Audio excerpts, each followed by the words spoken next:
sariirta ay ku umulayso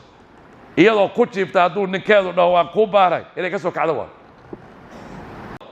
gabadh buu nabigu u yimid wuxuu yidhi adiga ninkaagu seed isku tihiin waxay tihi rasuulka ilaahay intii tabartayda ah waan raalli geliyaa buu yidhi wuxuu ku yidhi nabigu saa ku dadaal buu yidhi fa innamaa huwa jannatuki wa naaruki ninkaagu waa jannadaadii waana naartaadii buu yidhi marka gabadha islaamka hadday rabto inay janno gasho oo ilaahay agtiisa uu ilaahay cadaab ka badbaadiyo ninkeeda siday u xaq dhowri karto war fiiri meesha la gaarsiiyey qaayo ka fiiri gabadha calaa qatab maasha sariirta ay ku umulayso